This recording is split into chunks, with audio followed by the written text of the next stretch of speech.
Okay, सो illustration 3 में आते हैं। कहता है एलएनजी लिमिटेड के पास 3 डिविजन्स हैं और उसका desired rate of return is 14%। ठीक है। Operating assets and income of each division are as follows. L N G का ऑपरेटिंग एसेट इतना है, ऑपरेटिंग इनकम इतना है। एन का ऑपरेटिंग एसेट इतना है, इनकम इतना है। और जी का इतना है एंड इतना है। ओके। एलएनजी जो है वो 8 लाख रुपए एडिशनल इन्वेस्टमेंट करना चाहती है किसी एक डिवीजन में, in any one of its division. Divisional manager जैसे ये बात उन्हें पता चलता है कि एलएनजी लिमिटेड कंपनी ये 8 लाख रुपए इन्वेस्ट करना चाहती है, तो सभी डिविजनल मैनेजर्स अपना अपना आरओई बताने लग जाते हैं। एल कहता है कि हम 16% कमा के देंगे, एन कहता है हम 12% कमा के देंगे, और जी कहता है हम 15% कमा के देंगे। ठीक है, ओके।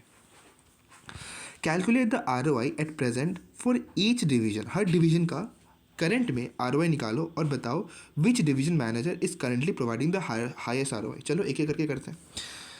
अब आरओआई निकालना, सुनो।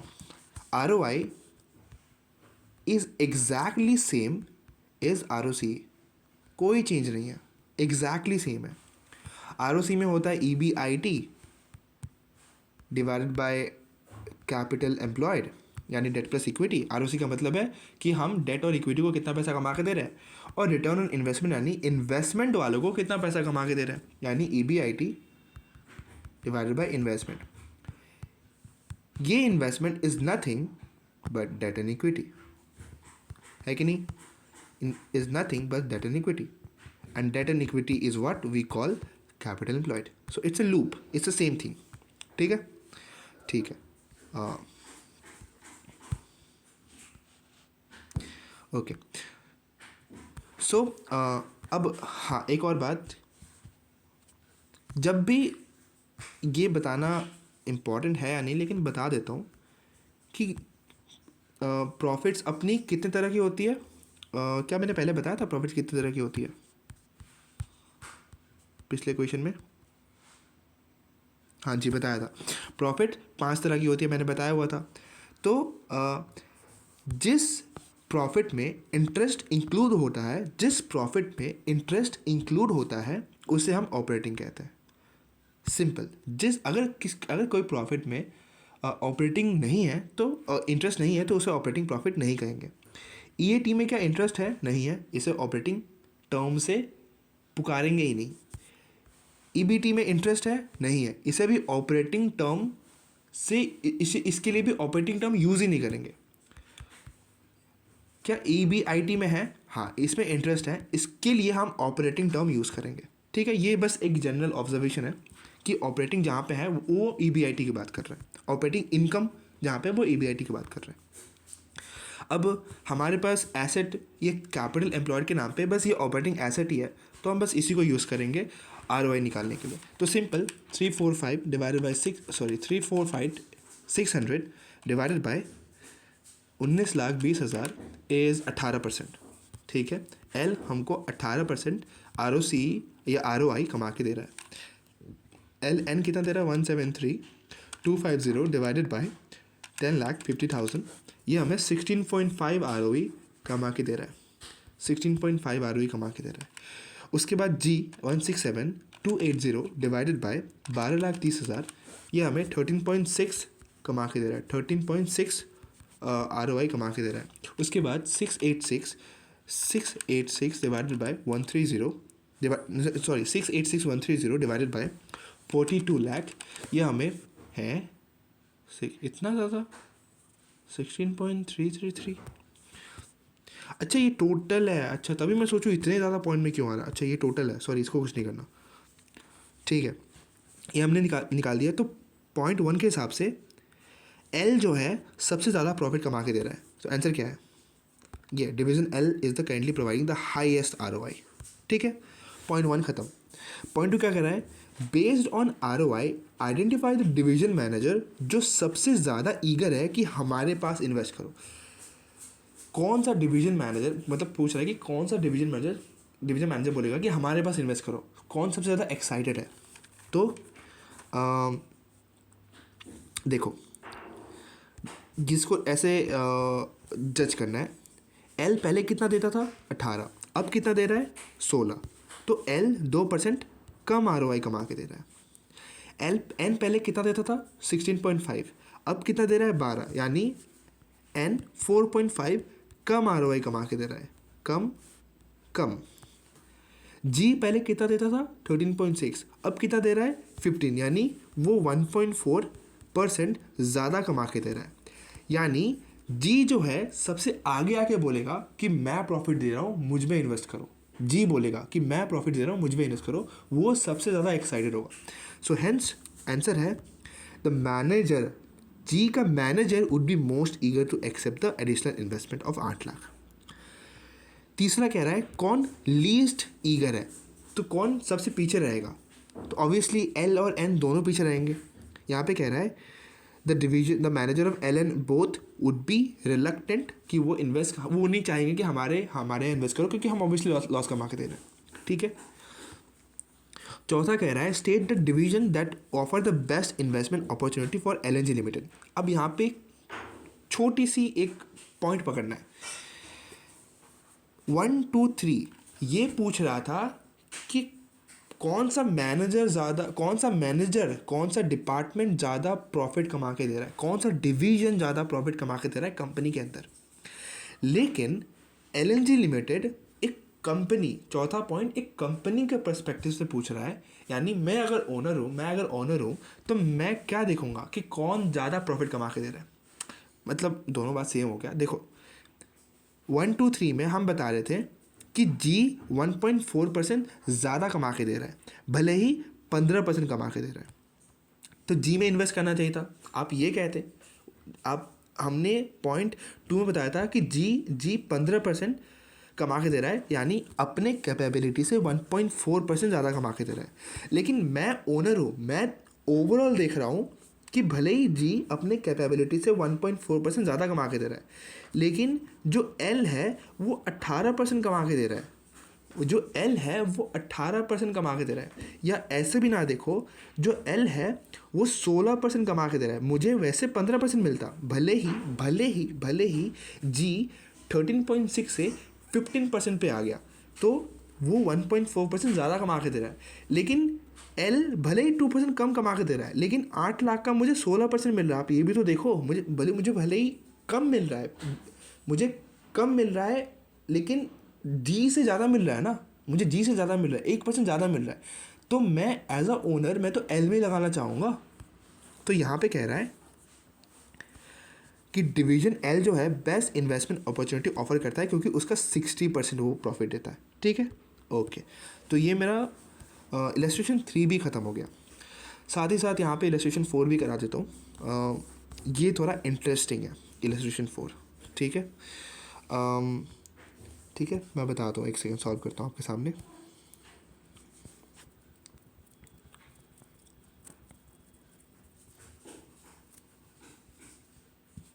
ओके,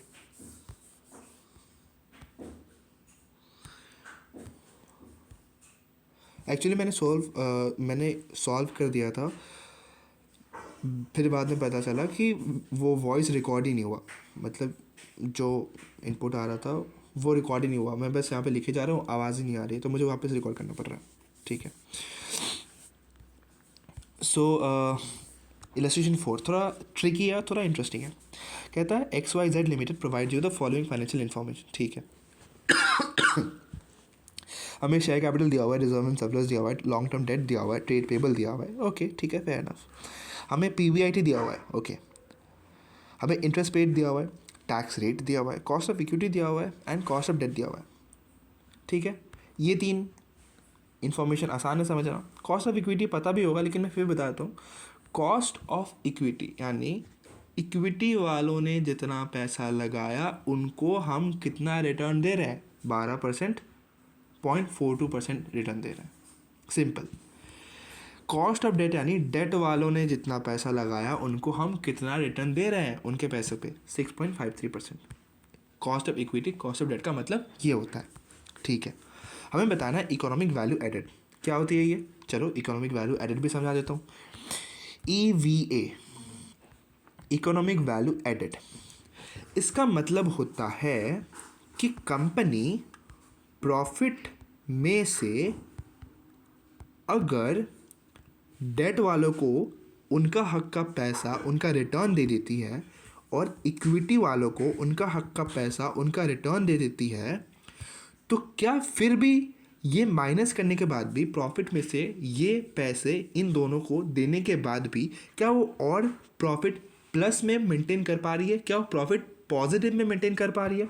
यानी 100 में से अगर मैं 5 इसको दे दूं और 5 इसको दे दूं, यानी मेरा 90 बच रहा है। यानी मैं प्रॉफिट में से सबको अपना अपना हक का पैसा देने के बाद भी मैं 90 रुपये कंपनी में बचा पा रहा हूँ, 90 रुपये एडिशनल अर्न कर पा रहा हूँ, यानी 90 रुपये एडिशनल वैल्यू ऐड कर पा रहा हूँ।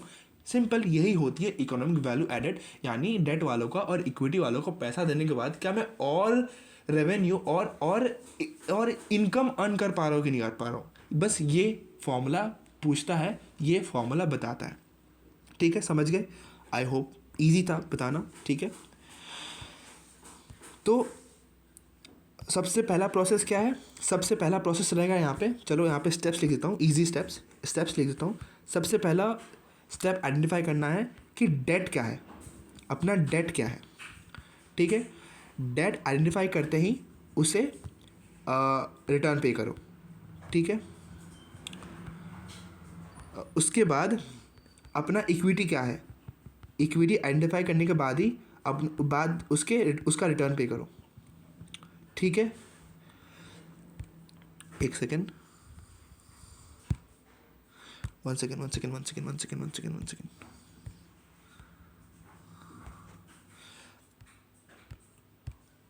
स्टेप्स पहला रहेगा, सबसे पहला स्टेप रहेगा, सबसे पहले वो प्रॉफिट आइडेंटिफाई करो जिससे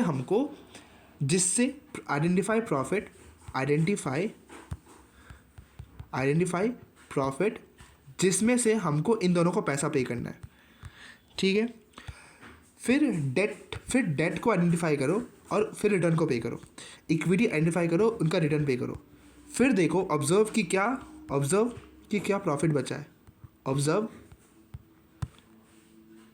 वेदर प्रॉफिट पॉजिटिव या नेगेटिव। सिंपल, ये 4 स्टेप्स हैं। तो सबसे पहला क्या है? आइडेंटिफाई प्रॉफिट आइडेंटिफाई करना है। अब कौन सा ऐसा प्रॉफिट है जो सिर्फ डेट और इक्विटी को पे करता है और किसी को पे नहीं करता? कौन सा ऐसा प्रॉफिट है जो सिर्फ डेट और इक्विटी को पे करता है और किसी को पे नहीं करता? ये मैं डायरेक्टली फॉर्मूला से मैं पकड़ता हूँ, NOPAT. What is NOPAT? तो नो पैट ही एक ऐसा प्रॉफिट है जिसमें सिर्फ डेट और इक्विटी वालों को पे करना होता है और किसी को नहीं, गवर्नमेंट तक को भी नहीं। ठीक है, तो नो पैट होती क्या है मैं बताता हूँ। NOPAT, what is NOPAT? NOPAT. ठीक है हाँ जी। अब एक बात समझना, मैंने पहले बताया था कि अगर जब तक किसी प्रॉफिट में इंटरेस्ट ना हो उसे हम ऑपरेटिंग नहीं कहेंगे। ठीक है, और लेकिन ठीक है, ये बात ठीक है। अब यहाँ पे जो प्रॉफिट है वो आफ्टर टैक्स है, और आफ्टर टैक्स तक पहुँचने के लिए पहले हमको इंटरेस्ट माइनस करना होता है, EBIT में से इंटरेस्ट माइनस करना होता है, तब आता है EBT, और EBT में से टैक्स माइनस करना होता है। So how is this possible कि कोई इनकम अर्निंग आफ्टर टैक्स भी है लेकिन वो ऑपरेटिंग भी कहला रहा है, यानी उसमें इंटरेस्ट भी है? How is this possible? ऐसा कौन सा सिचुएशन है जहाँ पे कोई प्रॉफिट आफ्टर टैक्स भी है लेकिन उसमें इंटरेस्ट भी है? ऑपरेटिंग मतलब उसमें इंटरेस्ट है। ठीक है, so it is possible in this way. सबसे पहला होता है EBIT, उसके बाद हम माइनस करते हैं इंटरेस्ट, तो ये आता है EAT, इसमें हम माइनस करते हैं टैक्स, सॉरी नॉट EAT, ये हो गया EBT, इसमें हम माइनस करते हैं टैक्स, तो ये हो गया EAT। अब अगर हम इस इंटरेस्ट को यहाँ पे ऐड बैक कर देंगे after deducting tax, deduct tax, after deducting tax,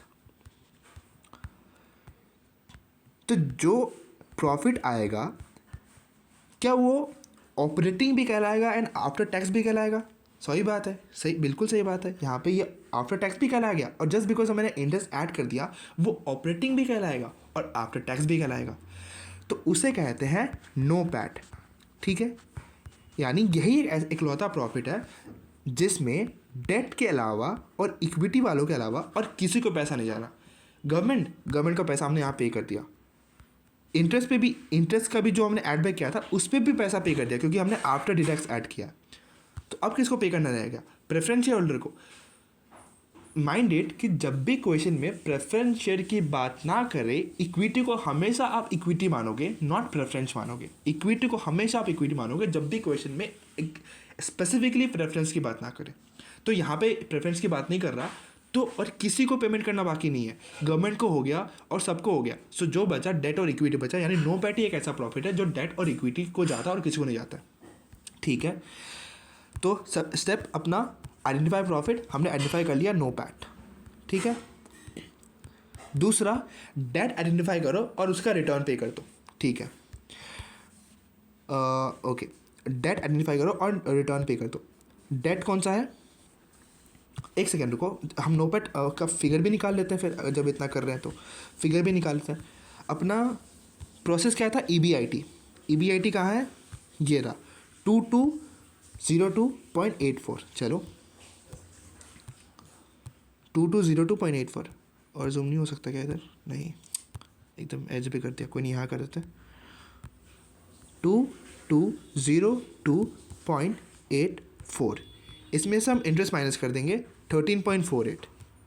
ठीक है, इसमें से माइनस कर देंगे 13.48। 1 सेकेंड देना, आई विल बी बैक। हाँ जी, तो EBIT ले लिया हमने, इंटरेस्ट माइनस कर लिया। EBT क्या? EBT हो जाएगा, निकल जाएगा, सॉरी।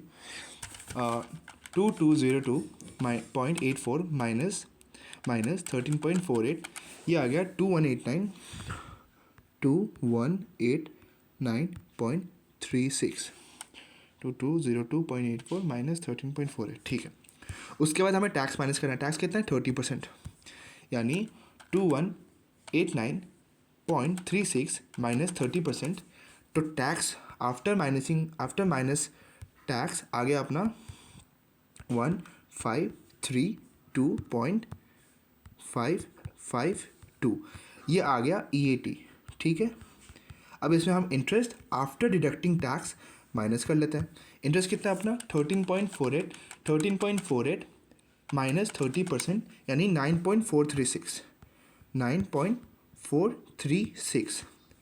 1532.552 प्लस 9.436, ये हो गया 1541.988। इस तरह हमारा निकल गया नो पैट। ठीक है, ये हो गया लॉन्ग प्रोसेस। शॉर्ट प्रोसेस आप EBIT में डायरेक्टली टैक्स माइनस कर दो। ठीक है, 2202.84 माइनस 30%, सेम आंसर निकल करके आएगा 1541.988। सेम आंसर क्यों निकला? क्योंकि इवेंचुअली हमें EBIT में से हमें इंटरेस्ट पोर्शन से भी टैक्स माइनस करना है और इक्विटी वाले पोर्शन से भी टैक्स माइनस करना है। सो EBIT में इंटरेस्ट भी है और अदर देन इंटरेस्ट भी है, तो हमने ओवरऑल टैक्स माइनस कर दिया, तो इंटरेस्ट वाले से भी टैक्स माइनस हो गया और ओवरऑल वाले से भी, अदर देन वाले से भी टैक्स माइनस हो गया। सो आंसर सेम निकल कर आना है। एक हो गया लॉन्ग प्रोसेस डिटेल में, एक हो गया शॉर्ट प्रोसेस। सो अपना नॉपेट निकल गया 1541.988। 1541.988। ठीक है, अब दूसरा क्या था? डेट आइडेंटिफाई करो और उसका रिटर्न पता करो। डेट क्या है अपना? डेट अपना है सिर्फ 144, क्योंकि अब देखो डेट ये क्यों नहीं है? क्योंकि मैंने इलस्ट्रेशन 1 में बताया था, मैंने इलस्ट्रेशन 1 में बताया था कि short term is never a capital employed. Short term is never a capital employed. ठीक है, सो इलस्ट्रेशन 4, क्योंकि current trade payable current liability होती है, तो वो कैपिटल एम्प्लॉयड नहीं है, ठीक है, तो वो डेट भी नहीं है। और लॉन्ग टर्म डेट हम बस लेंगे, और लॉन्ग टर्म डेट का कैपिटल कॉस्ट ऑफ डेट कितना है, लॉन्ग टर्म डेट का कॉस्ट ऑफ डेट कितना है 6.53%।